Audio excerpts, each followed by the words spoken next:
Shalom, selamat pagi saudara yang saya kasihi di dalam Tuhan kita Yesus Kristus. Welcome to Devotion Gereja ICC Bandung. Apa kabar saudara? Pagi hari ini kami berdoa saudara senantiasa berlimpah di dalam sukacita dan pengharapan kepada Tuhan. Ada Tuhan di hidupmu. Inilah judul Devotion pada pagi hari ini. Saudara yang saya kasih dalam Tuhan, apakah saudara rindu memiliki kehidupan yang senantiasa menyenangkan Tuhan? Tapi saudara, terkadang di dalam kehidupan ini kita menjadi lemah, kemudian kita gagal berkali-kali, jatuh berulang kali di dalam kesalahan, pelanggaran, dan dosa. Kemudian hidup menyenangkan Tuhan terasa kok berat, mustahil, dan berputus asa di dalam usaha-usaha untuk hidup menyenangkan Tuhan. Jadi, bagaimanakah cara kita untuk bisa hidup sungguh-sungguh menyenangkan Tuhan? Pagi hari ini saya mengajak kita semua untuk membaca ayat-ayat di dalam firman Tuhan dari Matius 11 ayat yang ke-28 sampai yang ke-30. Ayat ini adalah ayat emas yang dipegang oleh banyak orang, dan saya berdoa ini bisa kita aplikasikan mulai hari ini dan seterusnya di dalam kehidupan saudara masing-masing. Marilah kepadaku semua yang letih lesu dan berbeban berat, Aku akan memberi kelegaan kepadamu. Pikulah kuk yang kupasang dan belajarlah daripadaku.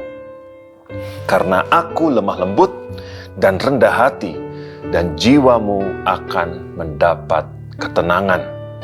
Sebab kuk yang kupasang itu enak dan bebanku pun ringan.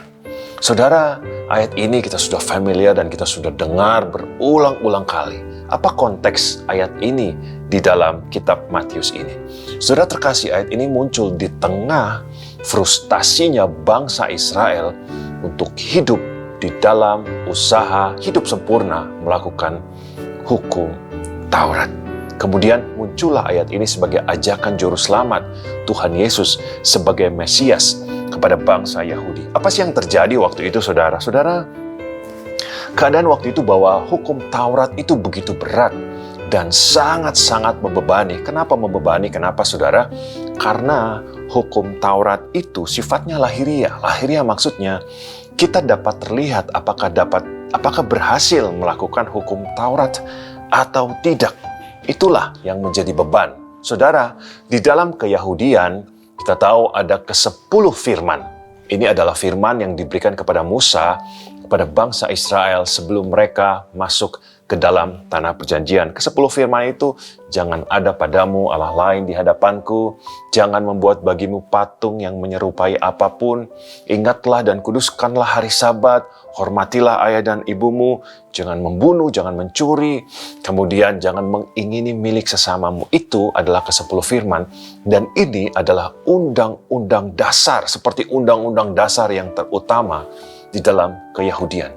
Tapi saudara, selain itu ada 613 namanya mitzvot seperti peraturan pemerintah, dan inilah hukum Taurat itu. 613 mitzvot itu terdiri dari apa, saudara? Terdiri dari 248 perintah dan 365 larangan. Saudara bayangkan, begitu banyaknya yang harus dilakukan, dan ini bagi mereka sangat-sangat melelahkan, membuat letih lesu. Ini bagaikan sebuah sebuah beban yang berat, kemudian cenderung mustahil untuk dilakukan. Kenapa? Karena dilakukan harus sempurna, tidak boleh ada yang kurang dan terlewatkan. Hukum ini sulit, larangannya banyak, kemudian ketat, belum lagi aturan-aturan hukuman sosial, moral, dan spiritual jika tidak dilakukan atau gagal dilakukan. Maka Yakobus di dalam Yakobus 2 ayat 10 menulis, sebab barang siapa menuruti seluruh hukum itu tetapi mengabaikan satu bagian daripadanya, ia bersalah terhadap seluruhnya. Jadi melakukannya harus dengan sempurna. Bagaimana dengan ahli Taurat yang sebagai pakar hukum Taurat? Atau orang Farisi sebagai pemimpin rohani, apakah mereka juga sempurna di dalam melakukannya? Saudara, Matius 23 ayat 3-4 berkata, sebab itu Turutilah dan lakukan segala sesuatu yang mereka ajarkan kepadamu. Ini adalah ahli Taurat dan orang Farisi.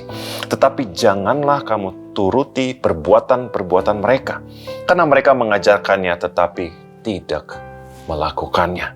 Mereka mengikat beban-beban berat, lalu meletakkannya di atas bahu orang, tetapi mereka sendiri tidak mau menyentuhnya. Ahli Taurat dan orang Farisi pun cenderung mengajarkan hukum-hukum ini, hukum Taurat, tetapi mereka juga tidak sanggup melakukannya dengan sempurna.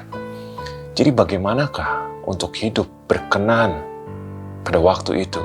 Karena hukum Taurat, larangannya dan perintahnya begitu banyak.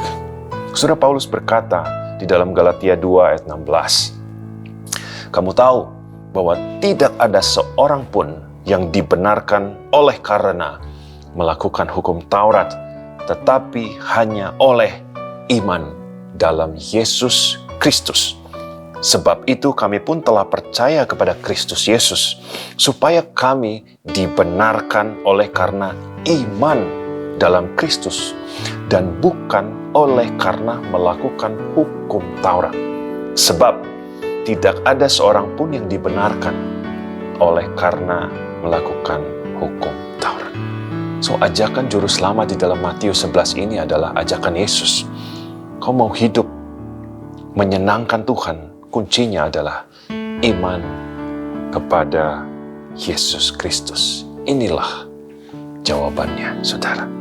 Jadi Tuhan Yesus mengerti apa yang orang-orang Yahudi waktu itu lakukan. Bangsa Israel, apa yang mereka alami. Tuhan Yesus mengerti keletihan mereka, capeknya dan frustasi mereka melakukan hukum Taurat. Jadi muncullah ayat ini, saudara. Kita bahas sebentar, saudara. Matius 11, ayat yang ke-28, saya bacakan sekali lagi.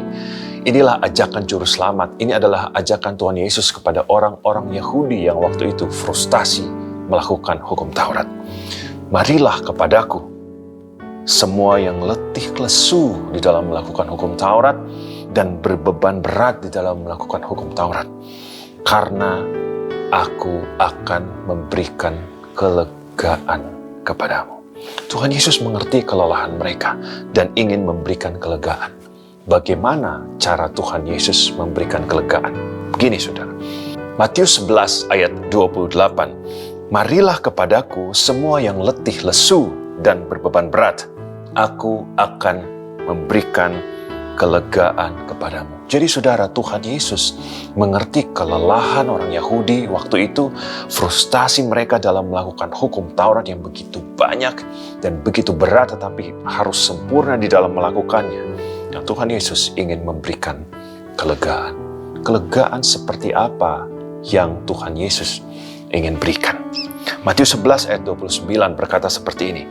Pikulah kuk yang kupasang, dan belajarlah padaku karena aku lemah lembut dan rendah hati, dan jiwamu akan mendapat ketenangan.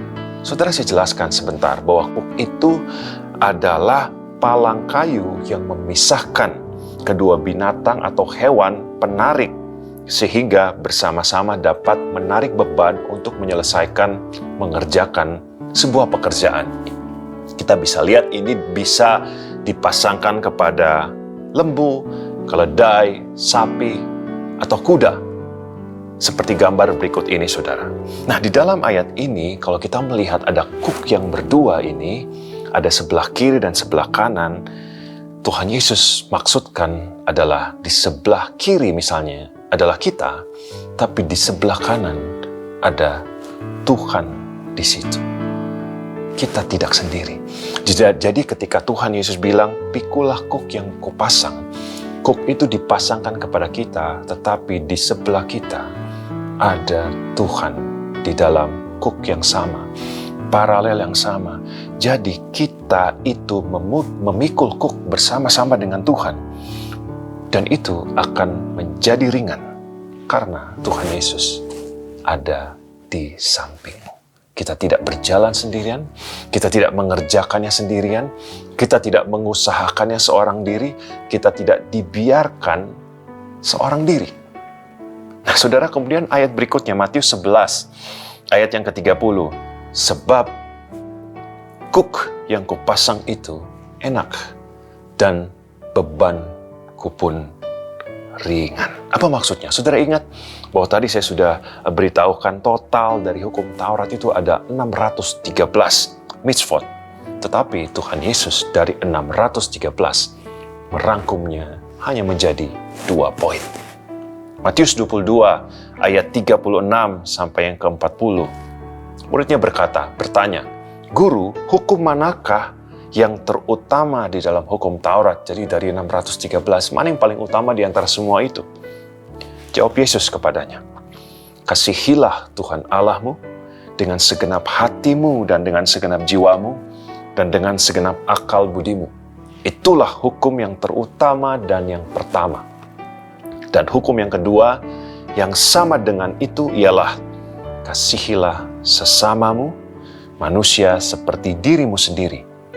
Pada kedua hukum inilah tergantung seluruh hukum Taurat dan kitab para nabi."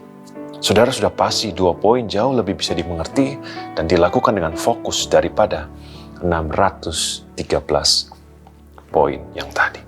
Jadi saudara, ajakan juru selamat adalah ajakan Tuhan Yesus di dalam konteks itu supaya mereka datang kepada Yesus dan Tuhan Yesus tidak akan membiarkan mereka seorang diri.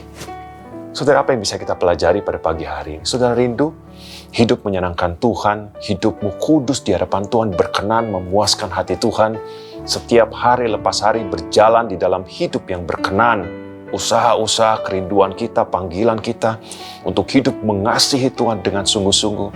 Dan satu kuncinya, berjalanlah bersama dengan Tuhan. Kita diajak berjalan bersama dengan Dia ketika kita rindu punya hidup yang menyukakan Tuhan. Undanglah Tuhan di dalam segala sesuatu di dalam kehidupanmu. Jangan berjalan sendirian, karena dengan ada Tuhan di samping kita, ada Tuhan di sampingmu, Dia akan menjadi penolong dan Dia akan selalu memimpin kehidupan kita sehingga hidup kita sungguh-sungguh menyenangkan hati Tuhan dan berkenan di hadapan Tuhan Yesus. Amin.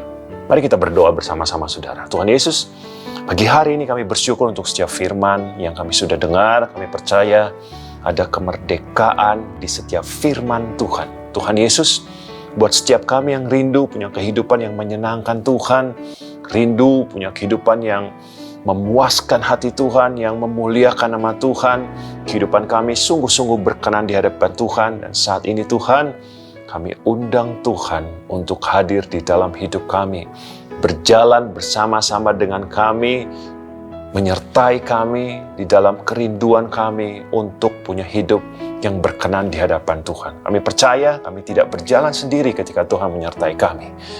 Berkat-Mu turun atas kami satu persatu di dalam nama Tuhan Yesus Kristus. Semua yang percaya sama-sama katakan, amin. Demikian devotion pagi hari ini saudara. Sampai jumpa di devotion berikutnya. Tuhan Yesus memberkati.